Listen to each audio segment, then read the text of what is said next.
ईश्वर के स्वरूप को ठीक तरह समझ के हमारे मन में ईश्वर के अनुरूप चलने का भाव पैदा होता है।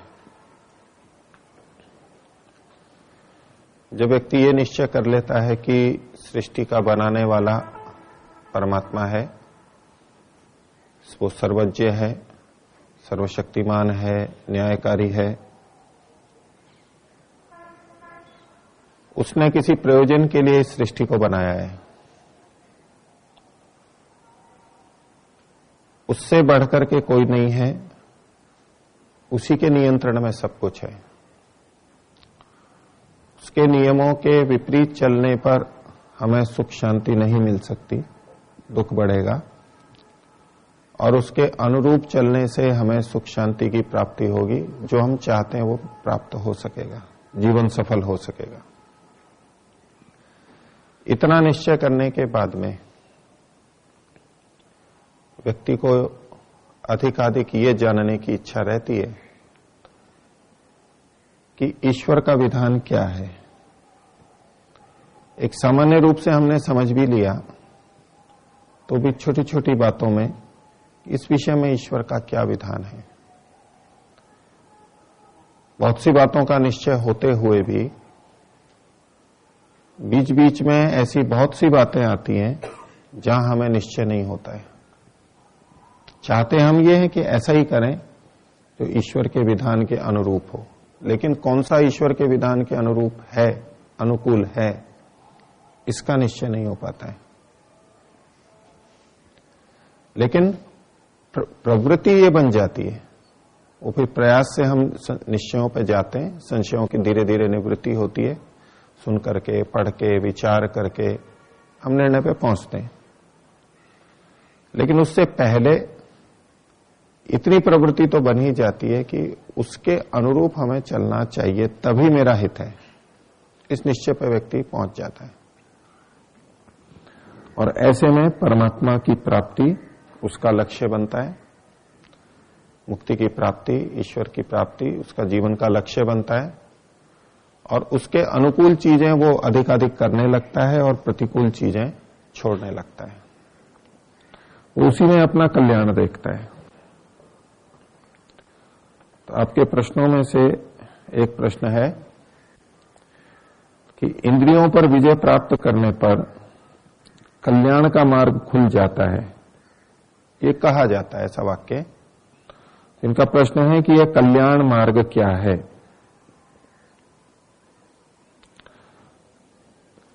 कल्याण क्या होता है, कल्याण किसे कहेंगे, हम अपना कल्याण किस में समझते हैं। लोक में भी जिस अर्थ में भी हम बोलते हैं इसको, तो कल्याण का मतलब होता है जिसमें हमारा हित होता है, हमारा लाभ होता है, और वो लाभ या हित पूरी तरह जब हो जाता है तो हम कहते हैं कि मेरा तो कल्याण हो गया। छोटी छोटी चीजों में भी हम ऐसा बोल देते हैं, वो लौकिक दृष्टि से बहुत बड़ी होती हैं। किसी की नौकरी हो गई, किसी की नौकरी लगा दी किसी ने, और जीवन भर जितना भी लंबा काल है अब नियमित आय होती रहेगी, तो कहते मेरा तो कल्याण कर दिया। ज्ञान की ऐसी प्राप्ति हो गई तो मेरा तो कल्याण हो गया। अभी कल्याण हुआ नहीं है, लेकिन इन चीजों को भी हम कहते हैं कि कल्याण हो गया। कोई बड़ी उपलब्धि होती है जिसमें हम अपना बड़ा हित देखते हैं, ऐसा प्रतीत होता है अब कोई बाधा नहीं रही, उस स्थिति को कल्याण कहते हैं। तो वो तो अंतिम स्थिति शरीर के रहते हो नहीं सकती, कुछ न कुछ बाधाएं तो रहती है। जो अंतिम कल्याण है वो तो मुक्ति और ईश्वर की प्राप्ति पर ही है, जब प्रकृति के बंधन से हम छूट जाते हैं, वही कल्याण है। तो इन्होंने पूछा कि ये कल्याण का मार्ग क्या है, तो मुक्ति प्राप्ति का जो मार्ग है वही कल्याण का मार्ग है। उसको प्रेय श्रेय दो मार्ग हमारे यहाँ प्रचलित हैं। तो जो श्रेय मार्ग है, जिसमें हम, श्रेय का मतलब ही कल्याण ही होता है, जिसमें हमारा हित होता है, वो श्रेय मार्ग वही कल्याण का मार्ग है।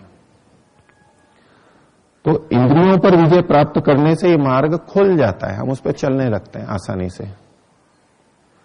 क्योंकि जब जब इंद्रियों पर विजय नहीं होती है, इंद्रियों के अनुसार हम व्यवहार करने लगते हैं, तो इंद्रियों को जिसमें सुख दिखाई देता है, शरीर के लिए जो सुविधाजनक होता है, उसी कार्य को हम कर्तव्य समझ लेते हैं, करने योग्य समझ लेते हैं, और उसमें आत्मा का हित अहित वो भूत छूट जाता है। इंद्रियों के सुख में, इंद्रियों की सुविधाओं में, उसी में हम अपना हित समझने लगते हैं। तो स्वाभाविक है कि वो अधर्म भी करने लगता है, और जो अधर्म करने लगेगा तो कल्याण का मार्ग उसका रुक जाएगा। तो जब इंद्रियों पर विजय हो गई, तो अब इंद्रियों से वो उतना ही उपयोग लेगा जितना आवश्यक है, जितना मुक्ति में बाधक नहीं है, जितना आत्मा के लिए अहितकर नहीं है, उचित है, उतना ही वो लेगा। तो इंद्रियों पर विजय न होने से जो बाधाएं हमने स्वयं अपने लिए खड़ी की थी, उनको हमने अब हटा लिया है। मार्ग तो पहले से ही था, मार्ग तो बना बनाया है, कल्याण का मार्ग तो है, लेकिन हमने दूसरी बाधाएं खड़ी कर दी थी, इसलिए हम उस मार्ग पे चल नहीं पा रहे थे। कहीं इधर अटके हुए थे, कहीं यहां उलझे हुए थे, दूसरे लक्ष्य बना लिए थे, तो मार्ग होते हुए भी हम चल नहीं पा रहे थे। तो जब इंद्रियों पर विजय हो जाती है, तो जितनी बाधाएं आसक्ति के कारण आती हैं, उनसे हम सहज ही बच गए। और इंद्रियों पर विजय नहीं होती है, और इंद्रियों के सुख के लिए हम जो अधर्म पूर्वक भी करने लगते हैं, तो किसी न किसी की हानि भी करते हैं, अन्याय अत्याचार करते हैं, उसको भी पता लगता है, तो फिर झगड़ा होता है। हम अन्याय पूर्वक कुछ लेना चाहेंगे, छीनना चाहेंगे, भोगना चाहेंगे, तो फिर समस्याएं होती हैं, और ऐसे बहुत सारी समस्याएं हम खड़ी कर लेते हैं अपने लिए। और हमारा इंद्रियों पर नियंत्रण है, तो दूसरों से हमारे को बाधाएं बहुत कम होंगी, क्योंकि हम भी दूसरों को बाधाएं नहीं पहुंचा रहे हैं, उचित ढंग से चल रहे हैं, तो दूसरों को बाधा ही नहीं पहुंचा रहे हैं, तो दूसरे भी प्राय करके नहीं पहुंचाएंगे। हाँ, उनको भी अपने इंद्रियों पर विजय नहीं है, तो हमारे को बाधा पहुंचा सकते हैं, लेकिन वो मात्रा कम हो जाएगी। और जहां अच्छे व्यक्ति रह रहे हो, सभी ठीक अच्छे रह रहे हो, इंद्रियों पर जय करके जीवन जी रहे हो, तो वहां तो एक दूसरे से कोई बाधा ही नहीं होगी। तो हमारे को निर्बाध रूप से चलने के लिए अवसर प्राप्त होता है, इसलिए इंद्रियों का विजय करने से ये लाभ होता है।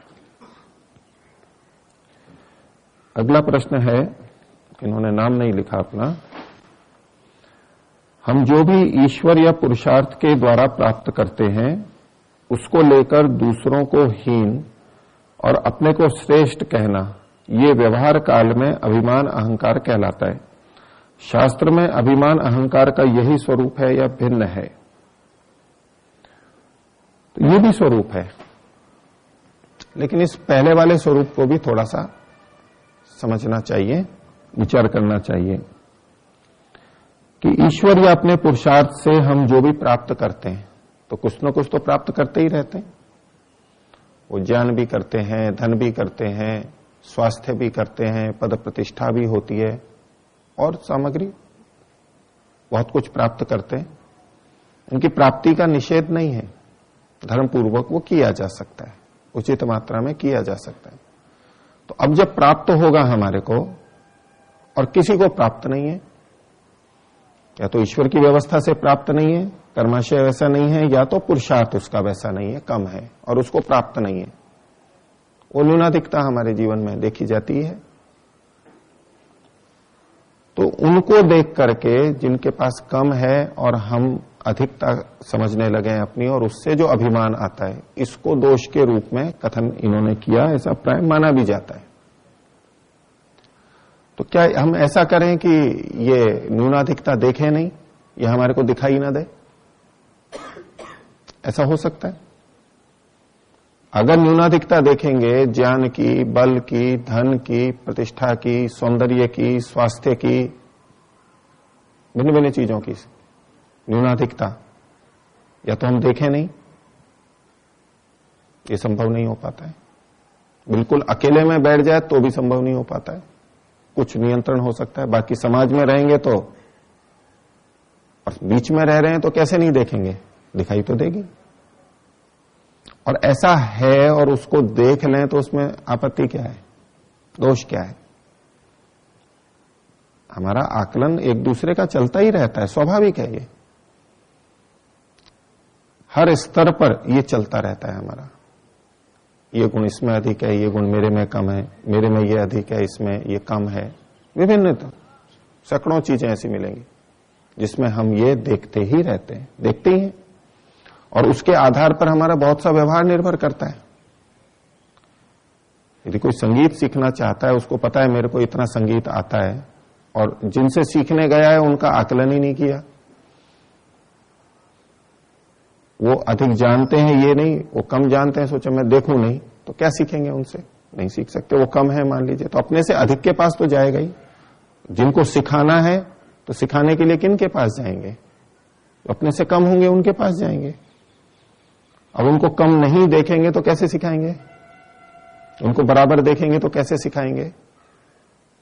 ज्ञान के लिए हो गया, दान के लिए हो गया, सेवा की कहां जरूरत है, कौन अभावग्रस्त है, ये सब अगर आकलन नहीं करेंगे तो हमारा व्यवहार ही क्या होगा?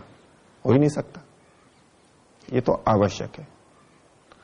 तो ये अध्यात्म में प्राय बोला जाता है प्रसंगों में कि दूसरे को कम नहीं देखना चाहिए, हीन नहीं देखना चाहिए, नहीं तो अहंकार आ जाएगा। तो दूसरे को छोटा देखना इतने मात्र से अहंकार नहीं आता है, इतने मात्र से अहंकार नहीं, और ये उतना ये हानिकारक नहीं है उस तरह। ये यथास्थिति का दर्शन है, उसमें दोष भी नहीं है। यथास्थिति का दर्शन छोटा बड़ा तो हमें देखना ही चाहिए, और उसी से ही हम उचित विवेक युक्त व्यवहार कर सकते हैं, तभी हमारा हो सकता है। ये छोटा बड़ा देखते हुए दोष कब आता है? जो अहंकार की बात कही जाती है, जिस अहंकार को छोड़ने के लिए कहते हैं। तो जब उस छोटे बड़े को देख करके हम अतिरिक्त अपने को बड़ा मानने लगते हैं, जितने हैं उससे भी बड़ा, दूसरा जितना कम है उससे भी उसको छोटा मानने लगते हैं, और हमारा व्यवहार बदलता है। छोटा मान के हम उसकी उपेक्षा या तो दुर्व्यवहार करने लगे, अपमान करें उसका, और अपने आप को बहुत बड़ा समझने लगे। अब ये हानि होगी, और ये अहंकार अवश्य छोड़ने योग्य है, ये करने की बात नहीं है। इनमें बहुत सी चीजें हम साथ में रख सकते हैं। छोटा बड़े का ज्ञान होते हुए भी हम साथ में ये बात रख सकते हैं कि आत्मा तो इसमें भी वही है जो मेरे में है, मूलतः हम समान हैं। मैं भी कभी ऐसा था या इससे भी कम था, आज मेरे पास है, इनके पास नहीं है, इनके पास फिर कभी आ जाएगा। और आज इनके पास है, इतना है, कम है, मेरे से भी अधिक हो सकते हैं, मेरे से भी अधिक गुण जा सकते हैं इनमें। ये तो यात्रा चल रही है हमारी अलग अलग उत्कर्ष की, उसमें न्यूनाधिकता हो सकती है। सब कोई न, सभी तो प्रारंभ से शुरू हुए थे। कौन ऐसा है जो शुरू से ही ऊपर था? किसी की कहां चल रही है, किसी की कहां चल रही है। तो इस दृष्टि से कि ये तो सब हमारे अंदर चलता है, उसको समानता से देख के व्यवहार हम ठीक रख सकते हैं। व्यवहार प्रीतिपूर्वक ही रहे, धर्मानुसार रहे, और यथा योग्य रहे। ये तीनों बातें आवश्यक होती हैं। सबसे समानता का व्यवहार नहीं किया जा सकता, 100% समानता, बिल्कुल। वो आत्मवत व्यवहार की जो बात है उसका बिंदु क्षेत्र अलग है। आत्मवत व्यवहार रखते हुए भी हम प्रीति से करते हैं व्यवहार, ये प्रीति से हो गया। लेकिन उस प्रीति के चक्कर में हम अधर्म पूर्वक आचरण करने लग जाएं तो ये गलत, ये प्रीति भी गलत हो जाती है।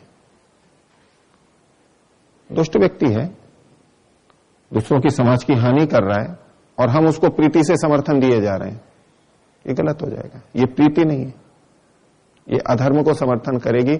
उस अधार्मिक के प्रति प्रीति रख करके, समर्थन दे करके, मन में हित की भावना रहे, ये तो सबके लिए रख सकते हैं। लेकिन प्रीति का व्यवहारिक रूप क्या बनेगा?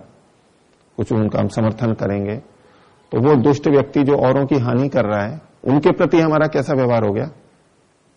अप्रीति का हो गया, क्योंकि जो दूसरों की हानि कर रहा है, अप्रीति कर रहा है, उसका हम समर्थन कर रहे हैं, तो ये हमारी प्रीति भी अप्रीति हो गई, हानिकारक हो गई। तो प्रीतिपूर्वक और धर्मानुसार, आंख बंद करके प्रीति वाला भाव नहीं है, ये अविवेक वाला नहीं।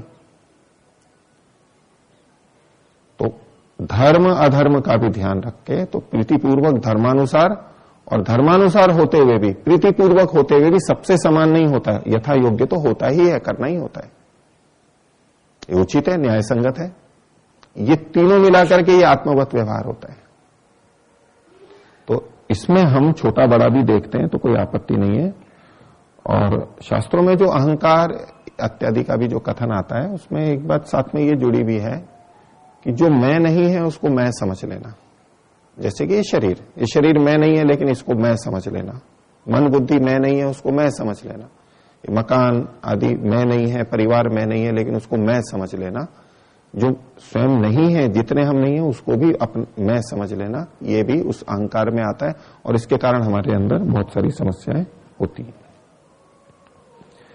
इनका अगला प्रश्न है, अध्यात्म मार्ग में कुछ लोग देशभक्ति को अलग करते हैं, ईश्वर प्राप्ति में क्या देशभक्ति नहीं आती है? तो ठीक है, कुछ अध्यात्म वाले अध्यात्म मार्ग पे चलते हैं, वो देशभक्ति के कार्यों में नहीं लगते, एक तरफ रहते हैं, ये देखा जाता है। लेकिन ये बात केवल देशभक्ति के लिए ही नहीं है, ये और भी बहुत सी चीजों के लिए। अध्यात्म में अलग अलग स्थितियां बनती हैं, उन इस अलग अलग स्थितियों में बहुत सी चीजें अच्छी होते हुए भी बाधक होती हैं। अब मेहनत से कमाना, नौकरी करना, ये उचित है, धर्मपूर्वक है, किया जा सकता है, लेकिन ये भी बाधक लगने लगता है, उसको भी छोड़ देता है व्यक्ति। उपदेश देना, अच्छी बातें दूसरों को बताना, ये बहुत अच्छी बात है, आध्यात्मिक बातें कोई बता रहा है किसी को, लेकिन अध्यात्म में कभी ये भी स्थिति आती है कि ये भी बाधक लगता है, नहीं कुछ करता, छोड़ देता है व्यक्ति। तो अध्यात्म में जो चीजें छोड़ी जाती हैं अलग अलग स्तर पर, बहुत अच्छी बातें भी, बुरी तो खैर छोड़ता ही है, अच्छी बातें भी जो उस समय छोड़ी जाती हैं, उसका ये मतलब नहीं होता कि वो बातें गलत हैं। एक स्थिति विशेष के लिए वो बाधक होती हैं तो वो छोड़ी जाती है, छोड़नी पड़ती है, आवश्यक है। तो देशभक्ति वास्तव में मूलतः अध्यात्म के लिए बाधक नहीं है, अध्यात्म में सहायक है। जो एक स्तर पे है और वो समाज के लिए कार्य कर रहा है, राष्ट्र के लिए कर रहा है, अपने स्वार्थ को छोड़ रहा है, ये सब चीजें जो उदात्त भावनाएं होती हैं, परोपकार की भावना है, स्वार्थ छूटता है, दूसरों के काम के लिए कष्ट सहन करता है, तपस्याएं करता है, और मान अपमान को सहन करता है, अपने सुख को छोड़ करके दूसरों के लिए करता है, ये जो सारी चीजें ये आध्यात्मिक दृष्टि से बहुत लाभदायक हैं। इसे मन एक अलग तरह से विकसित होता है। जो व्यक्ति इस तरह का सामाजिक कार्य न करके बस केवल अपने लिए लग जाता है, वहां उनको भी समस्याएं आती हैं, ये गुण उनमें विकसित नहीं हो पाते। किसी भी तरह करे, कहीं ना कहीं किसी छोटे बड़े क्षेत्र में ये सब चीजें तो करनी होती हैं, जिससे कि हमारे को उन गुणों का विकास हो सके हमारे में। लेकिन राष्ट्रभक्ति, देशभक्ति भी यदि धर्मपूर्वक नहीं हो रही है तो वो भी गलत हो जाती है। कई बार देश और राष्ट्र उनके शासकों के अनुसार किसी गलत नीति को अपना लेते हैं। कोई एक राष्ट्र दूसरे राष्ट्र पर अन्यायपूर्वक कुछ शोषण, अत्याचार, प्रभुत्व की बात भी कर सकता है। अब उस देश के लोग कहेंगे हमारी तो देशभक्ति यही है, हम राष्ट्र के हित के लिए करें। ऐसी जो देशभक्ति है, तथाकथित देशभक्ति है, राष्ट्रभक्ति, जो कि धर्म और मानवता के विपरीत जा रही है, वो देशभक्ति वास्तव में देशभक्ति ही नहीं है, और उसको देशभक्ति का नाम दिया भी जाता है तो वो तो निश्चित रूप से बाधक है, वो नहीं करनी चाहिए। राष्ट्रभक्ति या देशभक्ति हम क्यों कर रहे हैं, क्यों उसके लिए कुछ करना चाहते हैं? वे वहां जो रहने वाले हैं उनके लिए अच्छा करना चाहते हैं, दूसरों के लिए। अब ठीक है, हमारा क्षेत्र पूरा विश्व नहीं हो सकता तो देश ले लिया, देश नहीं हो सकता था तो राज्य ले लिया, वो नहीं हो सकता था गांव ले लिया, उतना भी नहीं कर सकता था तो अपना परिवार ले लिया। भावनाएं दूसरे के लिए कुछ करें, ये सब उस तरह के क्षेत्र है। लेकिन इन सब में भी एक बंधन है अगर स्वस्वामी संबंध बन जाए, इसको अपना ही स्वरूप समझने लग जाए व्यक्ति, तो यही बाधक भी बनेगा। जैसे परिवार हमें बाधक दिखाई देने लगता है, जबकि उसमें परोपकार करता है व्यक्ति, दूसरों के लिए करता है, बच्चों के लिए करता है, कितना त्याग करता है व्यक्ति। लेकिन वही अपना होकर के राग बन करके हानिकारक भी होता है। एक गांव के लिए कोई करने लगे और धर्म का, विवेक का विचार छोड़ दे, तो गांव के लिए भी वो गलत करने लग जाएगा। दूसरे गांव की हानि होगी और अपना लाभ करेगा। बोलो नहरी आ रही है तो अब काट देगा उसकी दीवार को और अपने गांव में पानी ले लेगा। अब दिखने में तो गांव के लिए हितकर है, दूसरे भी कहेंगे कि हाँ बहुत अच्छा है, बहुत अच्छा है। ये प्रीति और इस तरह का गलत कहलाएगा, क्योंकि अन्यायपूर्वक हो रहा है, दूसरे का हक छीना जा रहा है, दूसरे गांव का, पड़ोसी के गांव का। यही बात राष्ट्र पे भी लगती है। अगर हम अपने राष्ट्र के लिए कुछ इस तरह करने लग रहे हैं और कि उसमें विवेक नहीं है, उसमें धर्म नहीं है, उसमें हम अंधे हो गए हैं, तो ये भी हमारे लिए हानिकारक है। और राष्ट्र के स्तर पर बहुत बड़े बड़े अपराध भी होते हैं। कई बार राष्ट्र ही अन्याय अत्याचार करने पर उतर आता है, तो वहां के सारे सैनिक और सारा प्रशासन हजारों लाखों लोगों को मार देते हैं। इतिहास बड़ा पड़ा है, अन्यायपूर्वक मार देते हैं, अधर्मपूर्वक मार देते हैं। लेकिन उस देश में उसको देशभक्ति के नाम से कहा जाता है, और वो व्यक्ति भी भावना में आके शोषित होते रहते हैं, गलत करते रहते हैं। जितना बड़ा चीज होती है, लाभदायक होती है, उसका दुरुपयोग भी बहुत होता है। इन भावनाओं का दुरुपयोग भी बहुत हो सकता है। ये प्रत्येक व्यक्ति का कर्तव्य है कि उस राष्ट्र भावना को, देशभक्ति को हित के लिए ही लगाता रहे, वो बात अवश्य रहे। हानि के लिए करेगा तो वो अध्यात्म में बिल्कुल सहायक नहीं होगी, अत्यंत बाधक होगी। अधर्म पूर्वक कभी नहीं हो, अन्याय पूर्वक नहीं हो। दूसरा हमारे साथ अन्याय कर रहा है, वहां जो हमें रोकना है, करना है, वो ठीक है, वो शासन करेगा अलग ढंग से। लेकिन भावना हमारे लिए अच्छी ही होनी चाहिए, हमारे मन में अच्छी ही होनी चाहिए। उसको लेकर के राष्ट्रभक्ति, देशभक्ति हितकर है। इसलिए मात्र देशभक्ति, राष्ट्रभक्ति का नाम दे दिया गया हो और हम भी यही समझ रहे हो कि देशभक्ति, राष्ट्रभक्ति है, देश के लिए कर रहा हूं, और अगर वो गलत है तो वहां हमें सोचना चाहिए। आध्यात्मिक व्यक्ति को अवश्य सोचना चाहिए, जो उचित है उसको अवश्य करना चाहिए। कर्मचारी शरद जी का प्रश्न है, मैंने सुना है कि ईश्वर मनुष्य को पहले गाय बनाता है, फिर मनुष्य का जन्म देता है। इसी कारण मनुष्य ज्यादा हो रहे हैं, अर्थात गाय कम हो रही है। तो शास्त्रों में भी लिखा है कि गाय की हत्या मानव हत्या के समान ही है। तो प्रश्न है कि क्या हम सब पिछले जन्म में गाय थे? तो कुछ लोग ये रखते हैं, इस तरह की बातें बहुत प्रचलित हैं, क्योंकि मनुष्य के अतिरिक्त जो प्राणी हैं उनमें ये एक श्रेष्ठ प्राणी है। कोई मनुष्य के पहले गाय में आएगा, कुछ हाथी का भी बोलते हैं, कुछ बंदर का भी बोलते हैं कि ये अधिक सजग और श्रेष्ठ प्राणी है, बुद्धि अधिक विकसित है। तो मनुष्य पे तो सबसे ऊंची सीढ़ी हो गई, तो उससे पहले वाली सीढ़ी पे आके और सीढ़ी से हम आ रहे हैं, तो गाय बन करके ही यहां पर आएंगे, ऐसा नहीं है।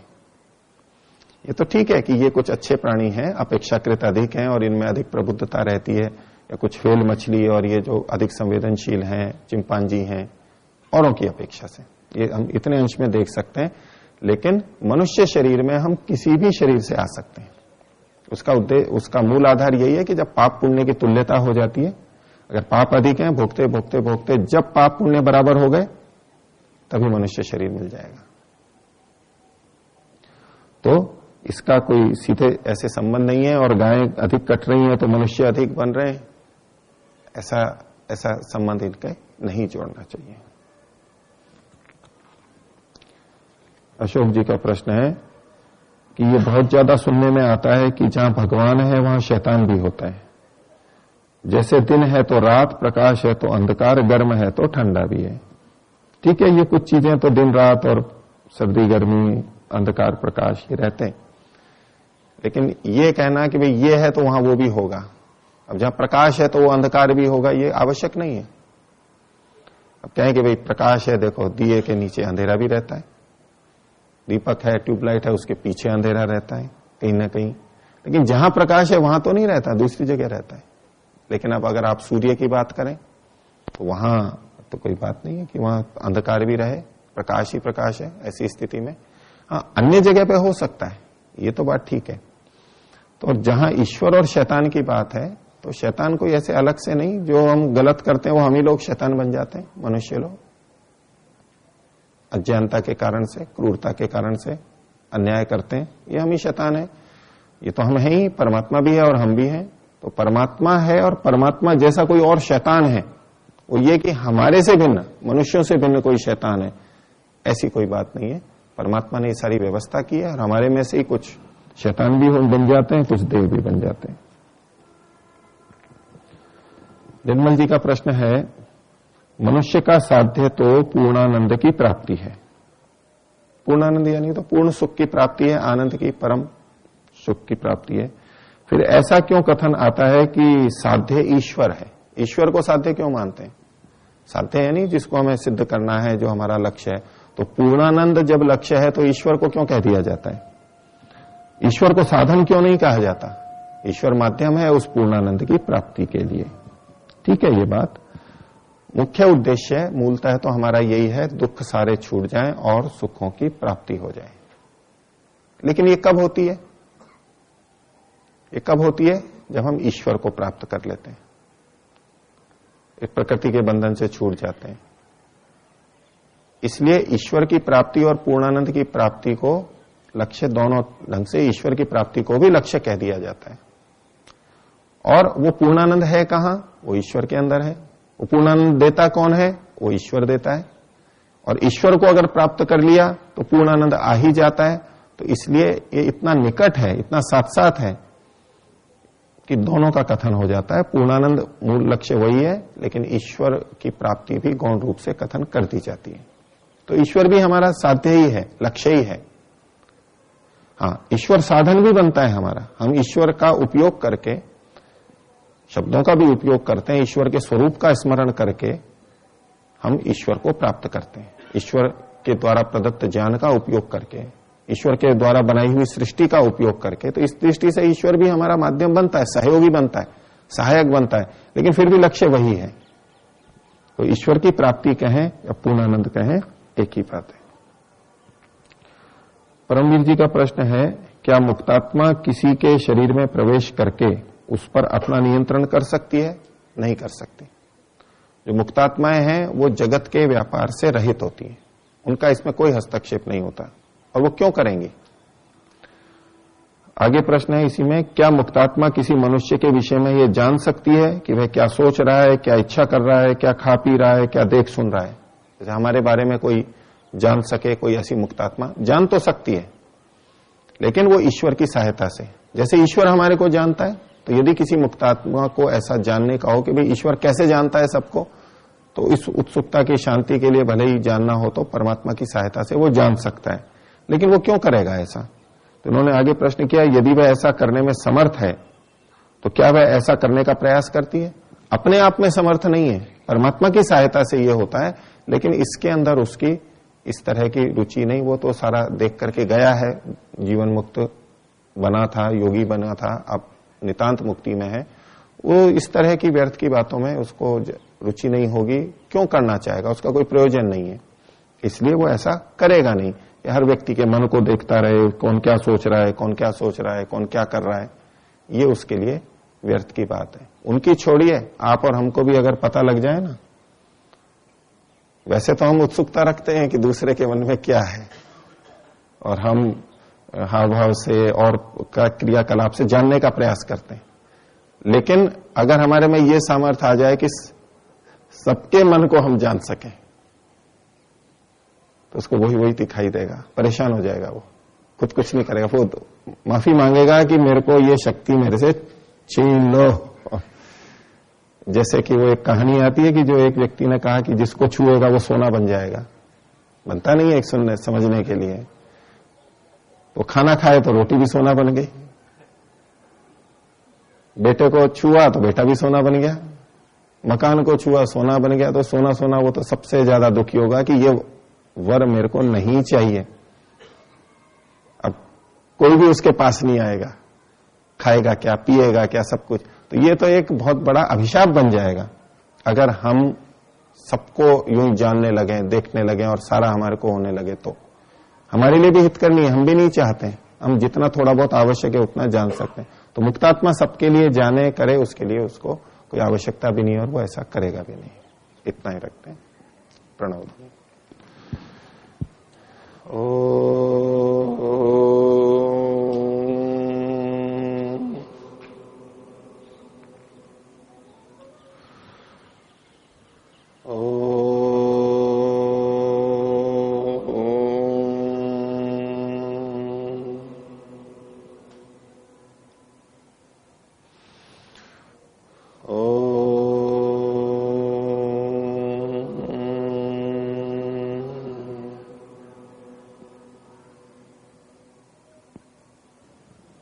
सभी को सादर अभिवादन। ओम शांति।